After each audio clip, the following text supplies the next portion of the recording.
feel like that's one of the benefits of having a kid. When you have a kid, like everywhere you go, people are friendlier.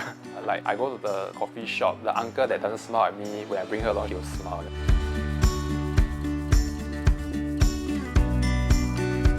Apart from people staring at us on the street and pointing at us and saying, wow, look at that family, we get that a lot, by the way. There's a lot of upside to raising a family in Singapore. One, it's very, very clean here. Healthcare is easily available if anything goes wrong. And two, it's very, very safe.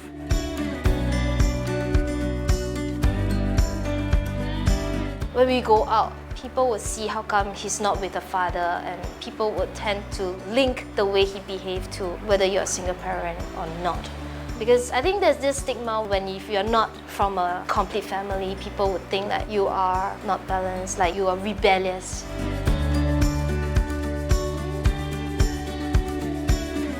All along, I've never wanted kids because of the body horror. Lack of children at our age is probably contributory to the lack of community we feel, because most people our age are part of mom and dad groups. Yes. By rejecting children, you are questioning their choice to have them.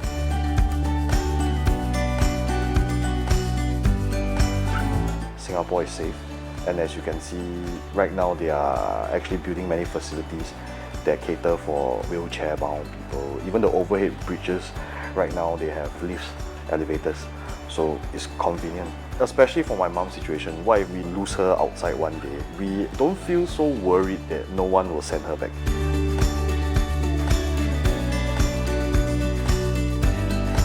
Sometimes we are reminded of the question of whether we belong in Singapore. Like people stare at us for too long, maybe we don't fit what they think a family should look like.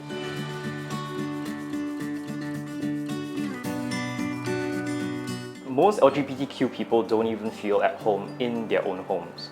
I think a conversation about migrating out of Singapore in order to live a life that we would want for ourselves is something that a lot of my straight friends from school, from the workplace, never have to think about. Even the idea that you will never be able to have kids or raise them in Singapore unless you move is not a thought that occurs to them.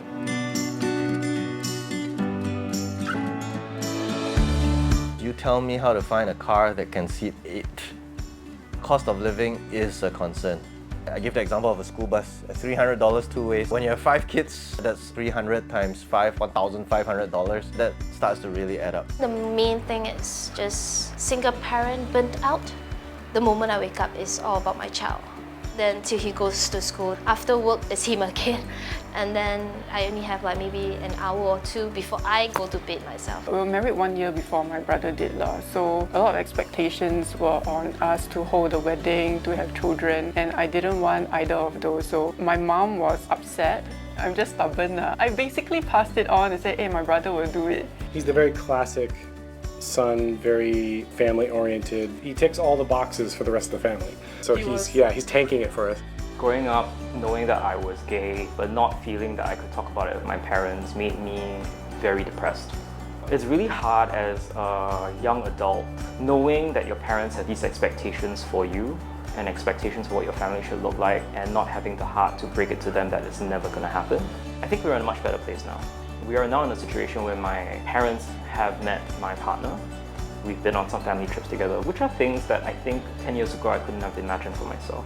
When we were kids, our parents took care of us.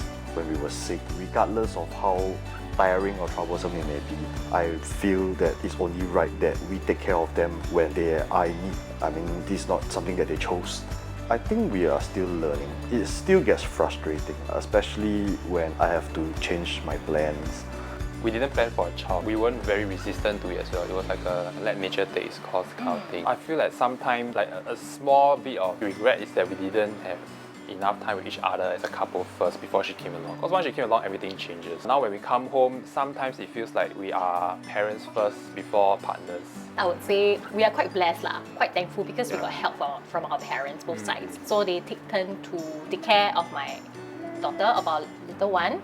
It's a question of whether we can embrace, the fact that for children of binational families, they love Singapore, they are raised in Singapore, but they also have this other feature about their families, which is that they have a part of their important extended family in a different place. They're also connected to another culture, and that is important to their well-being. And so, is there a way for us to embrace that as a society?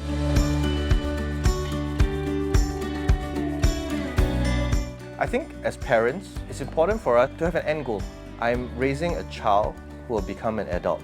What kind of adult would I hope to be able to influence them to become?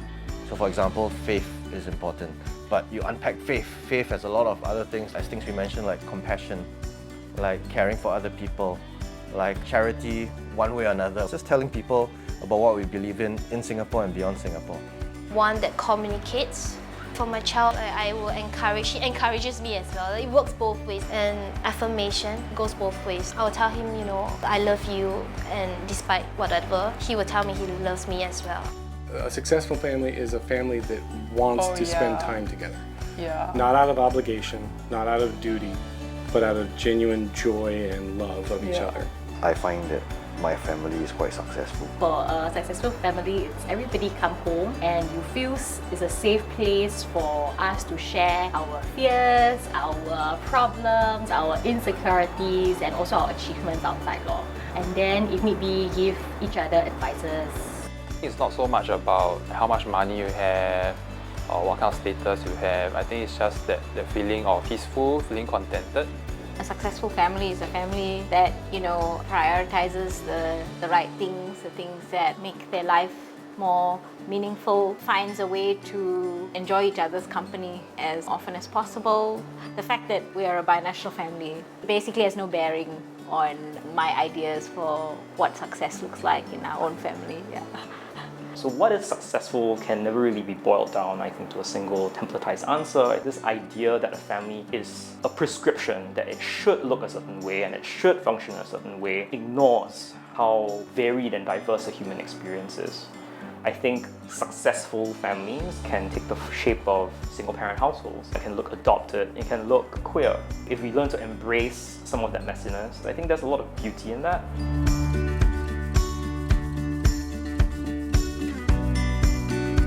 More childcare leave. For my annual leave at work, it's kind of basic, kind of limited. When she starts school, she falls sick quite easily. So I need to either use AL, not childcare leave. I hope that the government can also encourage, like you have child sick leave, you have paternity, maternity leave. Since Singapore has an aging population and more older people like my mum has developed such diseases or illness, maybe they can consider certain leave that allow people the working class to actually have that time to help take care of their parents. I honestly think big families should have some kind of priority for vehicle, COE, quota, etc. Right? Because even if I want to do public transport, it is so difficult. I don't know how this will ever get changed, but as a parent, as a dad who had to serve reservists, that gets really difficult because you're pulling the father away. I think the duration of the divorce process could be shortened because 3 years of separation is a long time, and to go through the lawsuit for 3 years, it takes up a lot of money. All of these policies that either pretend that we don't exist or are specifically designed to make it very hostile for us to live here, they don't serve us at all.